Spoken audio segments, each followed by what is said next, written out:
Welcome to Wait, It Gets Better, the improvisational storytelling podcast where a few friends get together each week with our individually contemplated story elements, randomly selected, and tell you a story. We used to be enemies, but now we are fast friends. We are thick as thieves. I am Reed. I'm Levi. And I'm Seth. And we are here to tell you a story. Now, this is episode 2 of a story started last week called Crusader Metal Gods. And I really think what you should do, if you haven't listened to that, is that you should pause this and go back and listen to the first episode. Good idea. But now, since some of you probably didn't do that, we'll just explain that this is a story that starts out with some crusaders, crusader warriors, washed up on a beach after a shipwreck. There's 18 of them. There's a duke and a couple of his barons, 12 men-at-arms, 3 archers, and 12 horses that are scattered around the beach. And they've sent some guys off to get the horses. But while they were kind of figuring out what was going on, I mean, they lost their heavy armor. You know, some of them even ditched their swords because they were not, afraid of not being able to keep their head above water until it got light so they could get on land. They were following, during the dark night, the crashing of the surf. They knew that there was something coming up. So they managed to get in the right direction, and some of them survived. Not everybody made it, but this is all that did. One small detail, there were no members of the ship's crew with them. They had abandoned ship early on. As soon as things started to break up, they kind of on the sly lowered a boat, and the ship's crew just, abandoned them. So they were left to their own devices. So they have no idea where they are. They're here on this beach, and they were observed. And a tentative sort of emissary from those that were observing them came forward. 3 members. Some interesting things about them. They didn't have any metal adornments of any kind. And one of the things that has started to become clear is that this is not a place where metal is in abundance. It is actually really, really a luxury to have any metal at all. There are no easily identifiable surface minerals that are easy to get at. And so unbeknownst to them at first, these crusaders, although some types of metal just seem to oxidize and almost disintegrate it completely, hardened steel and a few other things like that persist, and they're wealthy beyond imagining. And it's hard for them to get it because gems are really prevalent in this society. They're easy to come by, diamonds, big rubies, emeralds, but they don't have metal. So that's kind of it creates interesting economic questions. You could wreck an economy by just walking in with, unbelievable wealth. A tin plate or something. Yeah. And so there's that. There's a language barrier, but some of the words that were used appear to be, if not Latin, closely related to Latin. And the Duke and his barons and maybe a couple of others have had some education, so there's some following along.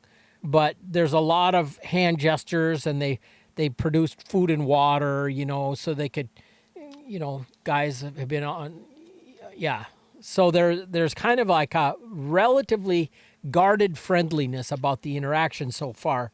One of the guys is they're not carrying weapons. One of the guys had a staff, and he seemed to be really alarmed by the horses and was kind of making incantations like he was warding something off that he was afraid might be magically evil. But there's this interaction. So this is how the story starts. And so as we go forward, I'm going to ask Levi and Seth to just flesh out a couple of ideas. Now, one of the things that I wondered, I want to introduce a few characters Seth, are you ready to talk about the wise old woman? Yeah, I think I can get you something here. So, what I'm thinking of is the the wise old woman is maybe not, and maybe there can be a particular wise old woman, but to try to set up a little bit more, maybe with the society, or because I think last time we kind of set off with some of the magic system or the pantheon still kind of vague with kind of some hints of what our character did on the beach with the seeing the horses. And so what our wise old woman is it's part of the system that they have, and it is, how do you put it, so to have this ability, you'd have to be like, it doesn't really show up until after like 40 years old, and you have to be unmarried. So like a spintress, a spinster, is that what it's called? An old maid or a spinster, right? Yeah. And what it is then they get like an intuition, right? Or at least it seems like an intuition, right? More often than not, like, these people know where to dig for a well that isn't, where to find water to dig a well, or where kind of can sense some of the hardness of stone, or where they need to look for this. And so they've kind of caught on to this, and then it kind of plays itself out. Now, whether it's like a complete thing or not, but it seems to work, most of the time. And so these wise women, who then just collectively in their tribe or whatever are called, grandma or grandmother, right? Kind of become this kind of figurehead of kind of dictating some certain thing, almost like like the medicine woman or something. And one of the things that they do is they decide basically who's going to marry who's going, like what animals to keep, which animals to slaughter at slaughter time. They kind of, because of their intuitive, whatever craft, right? And so whatever, they've got this idea of kind of determining which kind of beasts fit into like what should be around, if that makes sense. Oh, so that's why the horses And so would be weird. they're very weird because I'm thinking that, like, if this is something that, like, okay, the shipwreck, perhaps this is something that maybe some other shipwreck things have, washed up here before, my mind was going to, like maybe like the Roman Colosseum, right? Where they're taking all those wild beasts to bring them to the Colosseum. Oh, yeah. So you're going to get, some of these other wild beasts. So I'm thinking it would, like, a lot of the beast structure has kind of like a wild tinge to it. There's a lot of, fearsome beasts, as it would be. And even that being in kind of an isolated case, and maybe, interbreeding with the local flora and fauna that are close enough, have kind of made, like, so if there was a lion, it might not be exactly like a lion, but maybe it's like kind of morphed into like this, leopard, like a snow leopard with a mane, right? I don't know. And so it's like types are the same, but then it's also, between wild happenings and then this kind of selective breeding to maybe hone down. But that's one of the things that they dictate. And so this new creature that is, so maybe any horse type creatures, maybe like zebras mixed with, ponies. And so it's kind of like this, kind of a beast of burden, but kind of like a donkey-ish kind of, very small, stocky animal, at best, but, wild. So these like larger war horses are very, very strange. And as they would see it, unkosher, or like way out of line for all the years that they've kind of honed that this is what should be. Yeah. You'd think that. And so that is our. You'd think that a system. You think that a system that was like that they would have a reason and a purpose for everything they saw because the wise old woman had made a ruling on it, you know? So even Yeah. the men, while they were strange, were like, well, we understand men because women have made rulings on that. But then they see a horse, something that's larger than the beasts that they have, and it like turns into kind of almost a paradox. It's like I can't recognize that exists until the women have had a chance to make a ruling on what it is we're supposed to do with it or think about it. Yeah. Like if it's an approachable Right. beast, like this could be like, it's like it's bigger, it's better, like, right, it's something, it's got to be something, spiritual or something Right. mystical, like, the gods. I'm thinking there was like one of the explanations for centaurs, whether this is true or not, but would be from a primitive perspective. If you saw someone riding in on a horse, right, and they're in a saddle or they're, straddling it, one would see a horse and a person, right? And maybe not distinguish that the person was not also part of the horse. Yeah. Does that make No, sense? that makes total sense. Right. And so this thing that comes in and it's very different, like you said, it's like, this is a strange creature, like we haven't had the ruling. I don't know if we can approach it. This seems like something terrifyingly godlike or mystical, and so like not sure how to take it. And so I guess that would be kind of your wise old woman. And so if maybe a particular one that they meet in one of the villages or something, but that's kind of might explain some of their magic system. Again, these wise old women, they'd have to be, unmarried, as would say a maiden. And then any of that intuitive power that seems to then show up only happens once they're already old or past that, past a certain age. One of the story elements that was on the list here was the unique creature, and I'm wondering if you've kind of got an. I see kind of a roadmap for going that direction, Seth. Yeah, I mean, I guess if you want to, I mean, if that works for unique creature, I mean, otherwise I can or maybe Levi wants to figure out what one of these particular beasts that, is kind of a unique thing. But unless like that, a broad range, all the creatures here are kind of unique to a certain point. Well, I had an interesting idea for, just as a total aside, and Reed, obviously, as the master of ceremonies, can tell me if I need to get out of the way.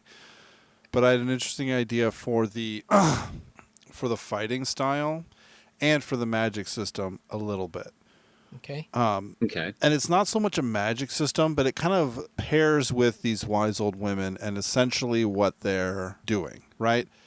Essentially what this intuition is doing. And it has to do with names, right? It has to do with the description of a thing. Because the someone's true name is not just that which they're called, but it is the full and complete understanding of who they are, right? And therefore, you would be able to sort of put them in their proper place. Like if we think about in the Old Testament, when Adam was given to name all the animals, a lot of theory suggests that he was given to actually like describe their purpose, right? And that's partially what this magic system is. To some, the women aren't saying what the names are, but the intuition is the ability to perceive what the thing's purpose is, and that's one of the reasons why they're afraid, because it's like the description of the small zebra pony-like creature that they have describes it as not a beast of large size. And so they look at it and they're like, well, 4 legs, kind of longish face. It looks like a chubo, which is what we call our thing. But look at it, it's so huge. Like the name chubo brings forth the reality of something that is not taller than a man. Mm-hmm. But this thing, my head comes to its shoulder. So it kind of creates this dissonance with like, how do we treat this thing because we don't know its name? But that moved into my thoughts about the fighting style, which is that there's a saying in this world, and the fighting style of this world is how do I say this? Cut to the heart. It's the swift and quick action that undoes everything, right? Since since they don't have metal to any appreciable amount, the fighting style is like destroy, like get inside of the defenses as quickly as possible. And to accomplish this, you guys familiar with what a Prince Rupert drop is? Not me. Yes. No. So it's if you take and superheat glass and drop it into water, Reed, Yeah. you get like it looks like a drop, Yeah. but it's got a really long tail, Okay. right? And what happens is as the glass cools, because you're cooling it so quickly into water, the ball part of the drop compresses to an incredible degree, so much so that it can take tons of pressure and not break. Cool. Right? However, because of how that pressure is distributed, the thin tail part, if you can just clip it with a tweezer, and the whole thing shatters because it releases all the pressure throughout the whole thing. Ooh. And so this is kind of the fighting style. It's determine in your opponent their strong part and then find that one thing to cut their defenses and completely disable them, right? And in this way, a lot of duels are fought and no one dies. Because if a person is defending and his shield gets cut off of him, that's like he's like all his defenses are gone. Like it's such a shameful thing to be cut to the heart, Yeah.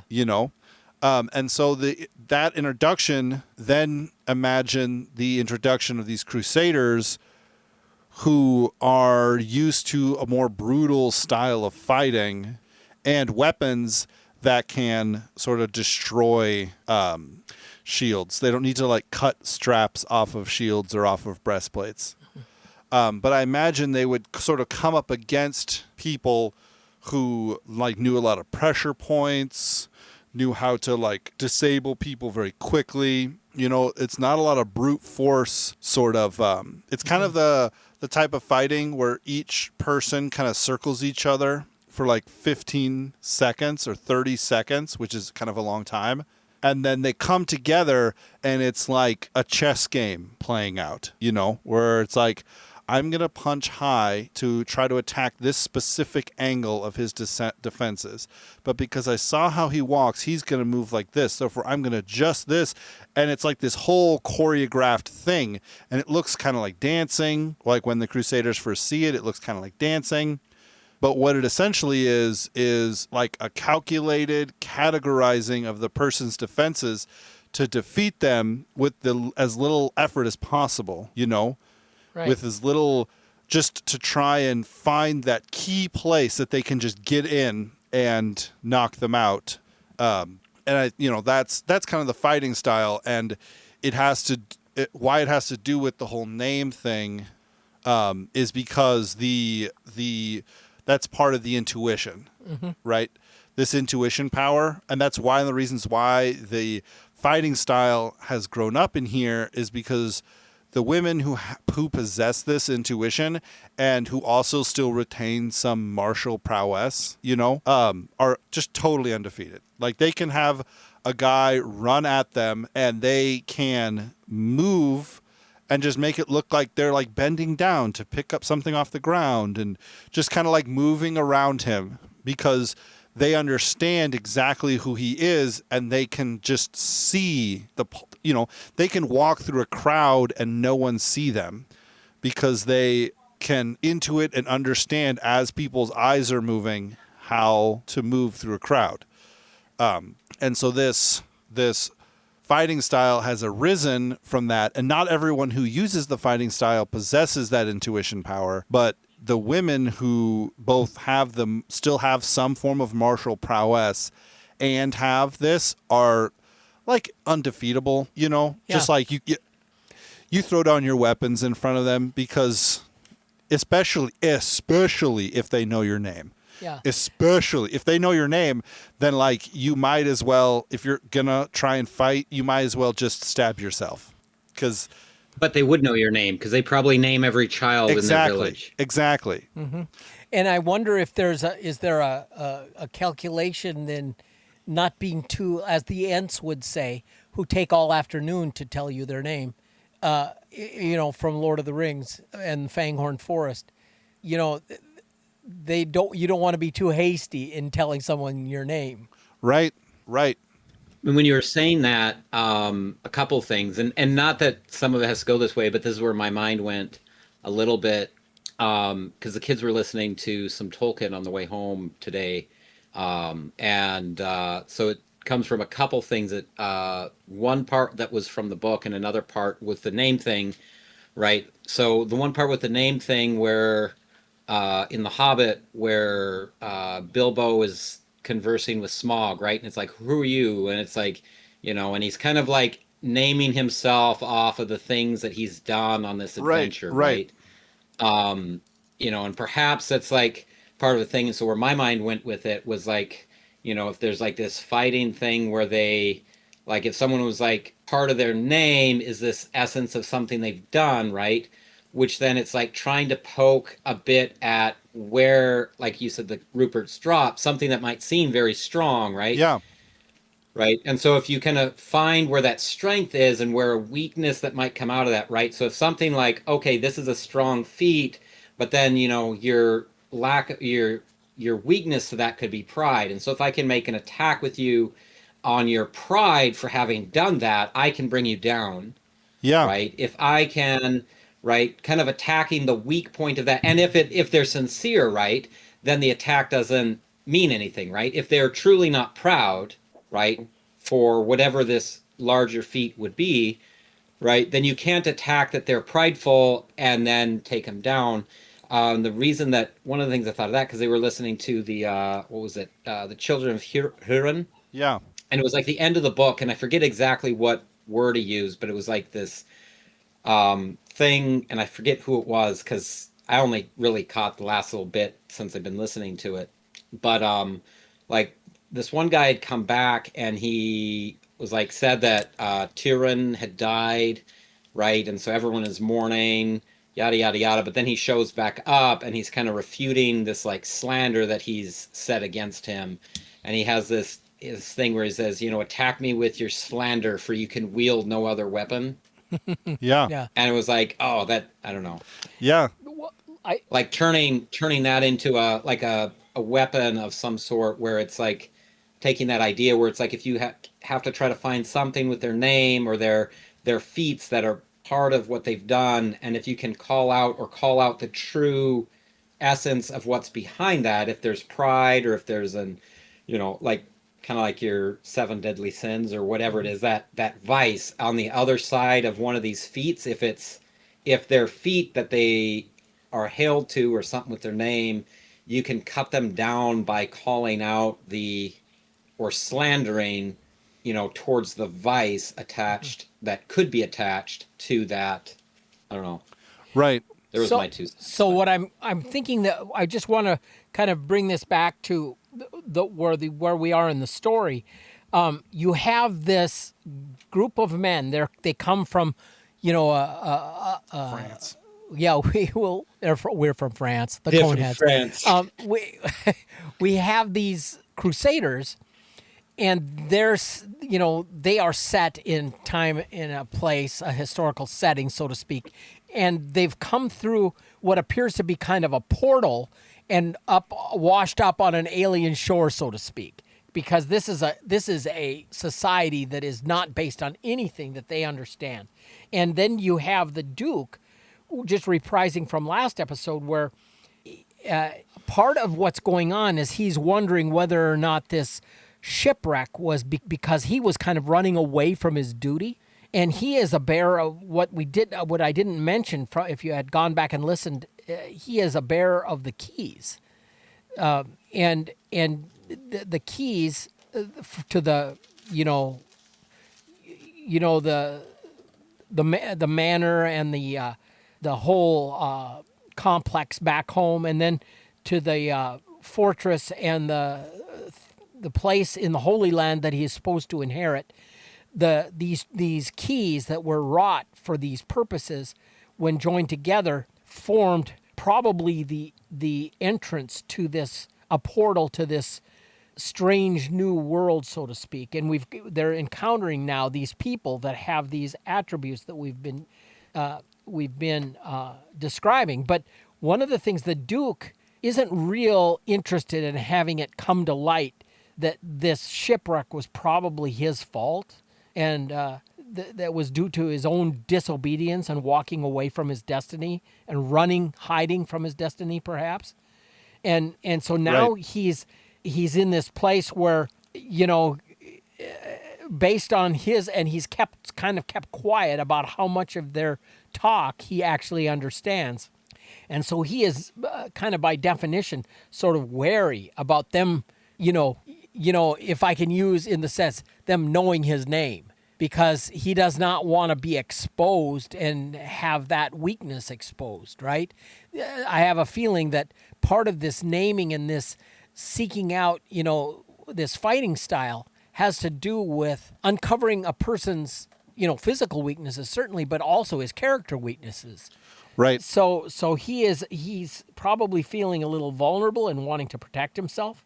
And so this interaction is I just kind of wanted to bring it back to how this is gonna work here as far as what they're gonna do with each other, so to speak. One of the things I remember we were talking about last week was what his house mantra was, like what his house motto was. Yeah.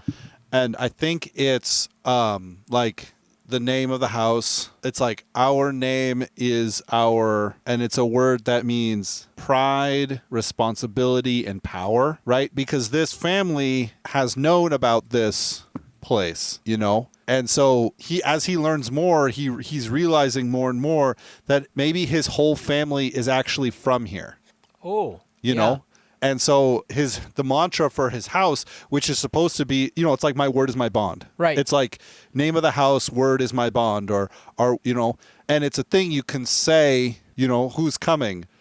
Oh, the Zephrons are coming. You can trust the name Zephron. Their word is their power. Mm-hmm. Their name is their power. If they're showing up, that means responsibility and reality is coming. I don't know. Yeah. That's the thing I thought of as you were bringing it back, because we had talked about that last week and I'd been thinking about what it could be. So That's great. So I wonder if there's some more characters we should introduce here that could make a turn in the story. We've got the Duke. We've on the side of the emissary from the people who are indigenous to this land. We've got the three that came forward, and the one seems to be, involved in the magic system or the pantheon, the belief system, and clearly disturbed by the surprise of the horses. One of the elements that was drawn for this time was the famous person. Seth, did you say that you had an interest? You had an idea for that? I do have, with what was being said, I've got an idea for this character. So one of the archers, so here's part of the twist. The guy that is, let's say, looks like the Baron, right, is not the Baron, or not the Baron, Duke, right? This is part of how he was trying to skirt from his responsibilities, right? The actual Duke has disguised himself as one of the archers. Okay. Right? Planning that when they got to the Holy Land, right, he was going to sulk off. Right? And maybe there's someone else, one of the other servants in his house. You know how they do that, have like a body double that then like as like a bodyguard kind of thing. And then they'll like wear the clothes. And so long as no one around knew that was not really the Duke, then they would just believe that it was the Duke. Right. Right. And so at first here, what we have is the Duke, at least the one that everybody thinks is the Duke, is not the Duke. He's just like the body double guard or the household, servant that he's put in that place so that basically he's paid him off. Basically, you can take my title and name, right? You come, we go to the Holy Land. No one there knows you. right? I'm just the son that no one there knows, right? Because I went off to the monastery priesthood or whatever, right? And you can have my life. And he was going to, sulk back off. But so he is disguised as one of the archers, and his name is Robert. The Bruce. Robert Oh, Lux. okay. No.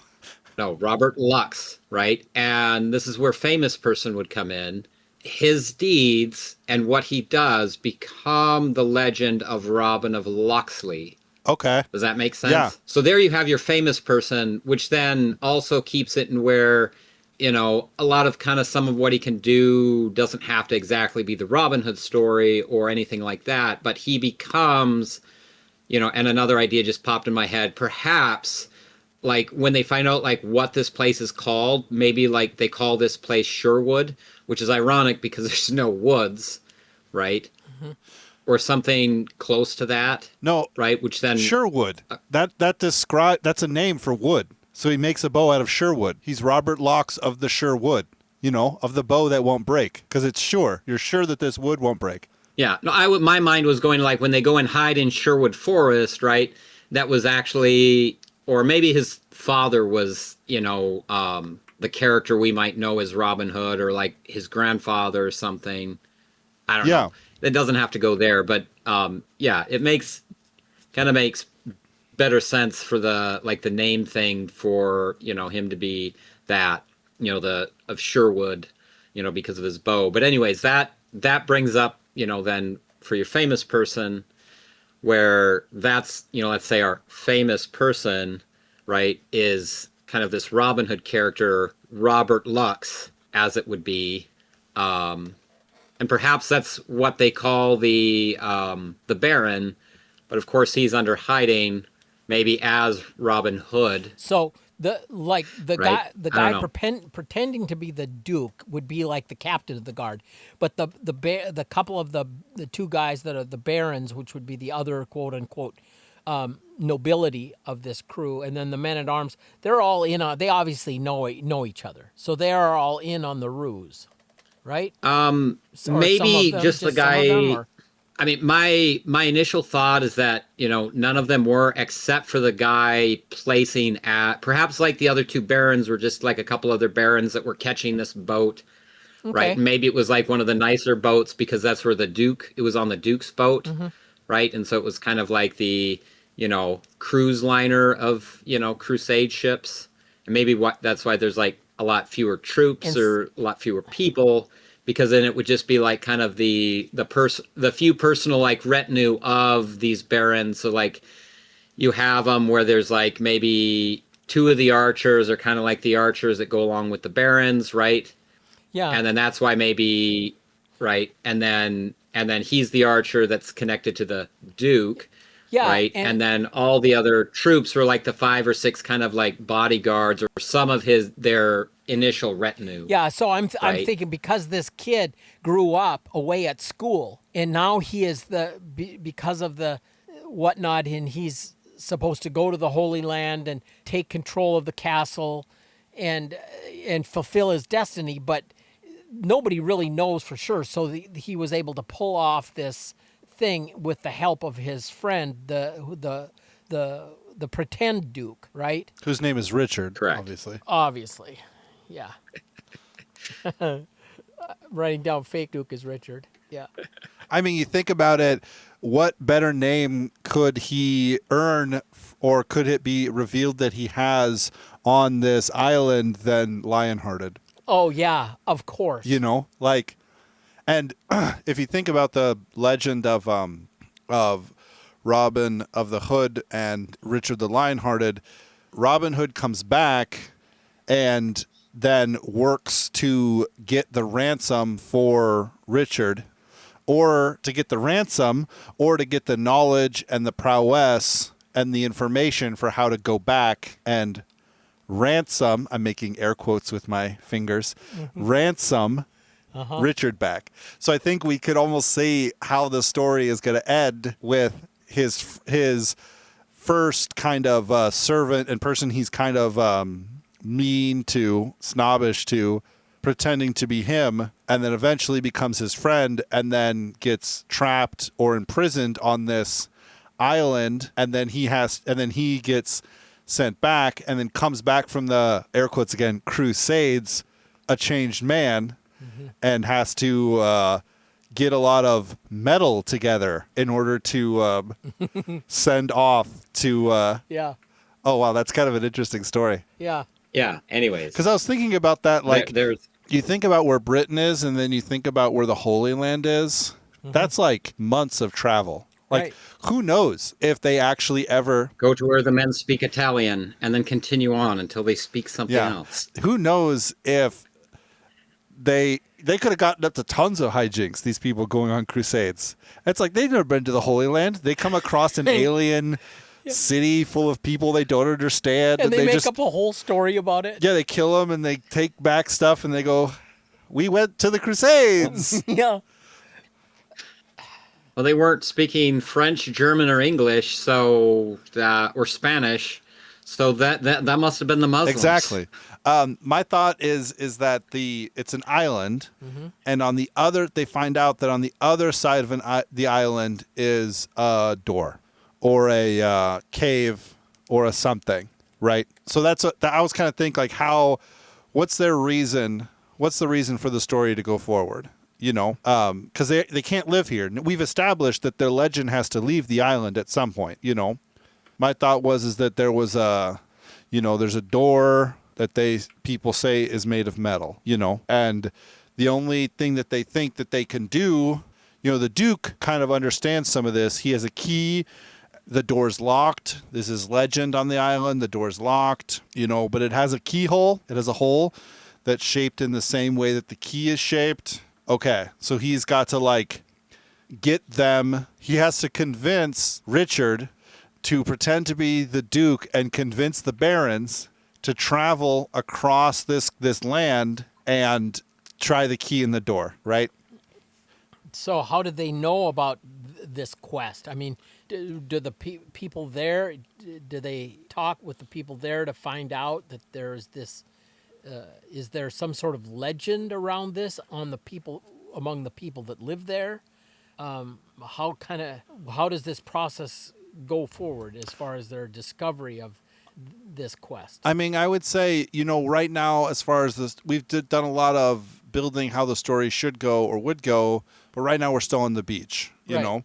Yeah. So how I imagine it going forward is some rudimentary kind of communication takes place, you know?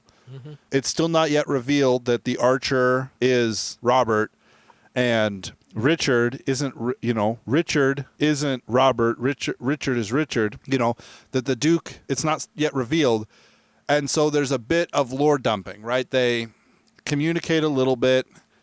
They get taken back to their city. And that's where kind of the first little bit, as, you know, someone gives someone a copper coin as a form of payment for a beer or something, and everything kind of like explodes. Like, you know, and then there has to be a language barrier. The language barrier has to break at some point, because it would be really difficult to write a story where they could never talk to the inhabitants. You know, it could be they're coming into the town and they see English or French or German or whatever written on the top of the gates, you know, Yeah. in some way. But if I had to storyboard it, I would say that happens. There's a bit of language breakdown. You know, there's a bit of language barrier that breaks down.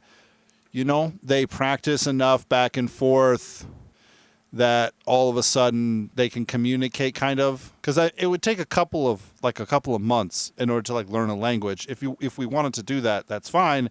It's just hard without time jumps to really have them create a language, and then some external threat, you know. So I think maybe that would be it. If the root of it is kind of a Latin thing, right? And perhaps it's because when you're talking about the door, I was half thinking, you know, perhaps this was like an unknown or like a secretive thing between whatever this house was, and maybe that's how they rose to power.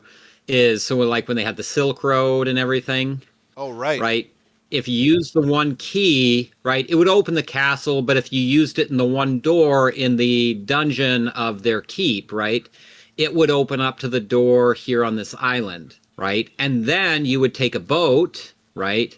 You would take a boat off the reef, and on like maybe a certain like day of the year or something like that.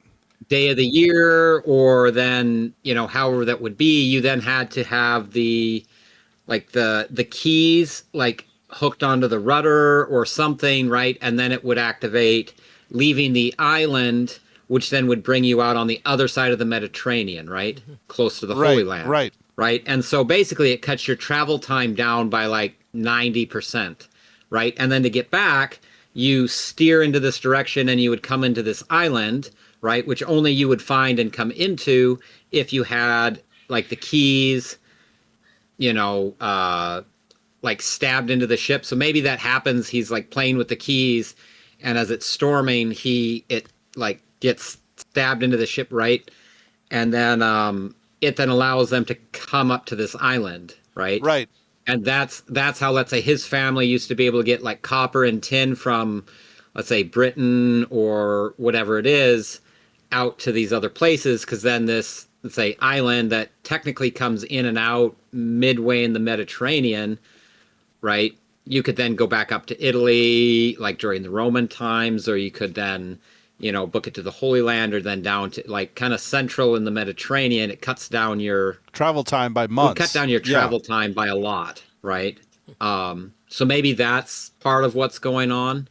I also kind of view it that these people on this island, how like so Leif Erikson and the Vikings first came to New Vinland, or, they came to the Americas. And then for how many hundreds of years, people were waiting for them, the white-faced, blonde-haired, blue-eyed gods, to come back. And then, Spaniards come back, and they're like, this is them. They're back. And they had all these legends about them and all this history about them. I kind of view that same sort of thing has taken place here. Mm-hmm. Maybe there's some time slippage, so more time has passed on the island than in the rest of the world. So they come back, they come to the island, they crash on the island, and then there's like, not prophecies, but there's like, they kind of know who these people are. No one on the island themselves have ever seen men dressed in half plate and mail, but they have drawings, and they kind of have this understanding of it, So there's also this kind of expectation, because there's warring factions on the island. There's, factions on the island as well, people who no longer sort of believe that these people are coming back. The island is kind of desolate, considering it has no trees, really. It has no metal. They can't really leave the island. They've never tried to leave the island. They don't have boats big enough. You think about soil that like lacks a lot of base mineral components. It would be difficult to like grow crops and like grow trees, really. Trees need a lot of minerals in the soil in order to like grow to any sort of maturity. So they do grow trees, and that's where Sherwood comes from, is they do try to grow trees, but they can't. So this guy who has this staff made of wood with symbols carved on it, this staff is made of Sherwood. It's like really valuable because it is wood, and that just goes along with the whole denseness economy of the entire island as well. Right. So then what I'm thinking is some of these, the keepers of this kind of lore that have written down or have tradition of passing on the legend of these visitors, these strange visitors, right? Encounter them, and so then the quest to the far side of the island and the mysterious door comes up. Is that kind of where we're headed here? Yeah, I feel like that's where we're headed. I think that next. I have an idea for a villain if this might help kind of bring in an idea of where the tension comes. If that's all right, Reed. Yeah, that's great. Okay, so what I'm thinking is, so if these two other barons they're just other lords on their way there as well, right? Seeking fame, seeking glory. it's not a guarantee that they themselves are, I mean, they're the elite aristocrats. So, obviously they were just, peak people, right? Right. So that is who one of our villains are. And after seeing, and that's what my thought with the language thing was. So these people here, that's why they have bits of Latin.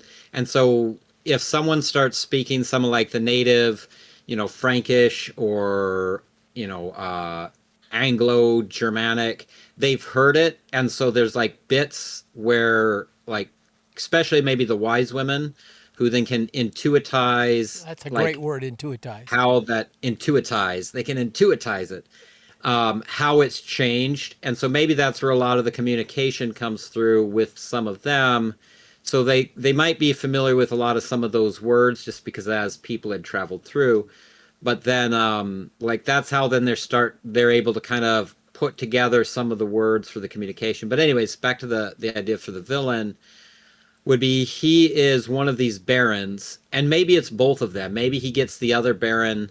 I'm almost thinking in like a to set themselves up. It's like, oh, this metal thing, we could be kings here, Oh yeah. right? It doesn't matter what. It could be a plot of land in the the dump, but if they could be king of it, right? And so they start either one of them or both of them, and maybe the other one becomes kind of his sidekick, is maybe one of a lower baron, or maybe however that works. And so they start vying for basically trying to apprehend and put themselves, because very easily with their metal and their armor and their weapons, I mean, they could plow through everybody. Right? There's obviously all these gems. I mean, they'd be sitting like kings, right? I'm thinking of like that El Dorado thing where they go and then there's like gold and they're like, right? Sorry. But yeah, so that's where our villain comes in. And perhaps then, obviously then as they start like setting themselves up as these like king gods, right? They very easily, because then they bring basically half of the force that came with them on the beach, right? Two of the archers, maybe, or maybe the archers being of lower status, like maybe they don't go along with it, or I don't know. But they basically take nearly 2/3 or almost half of the force off the beach, right? And then who do the other people become?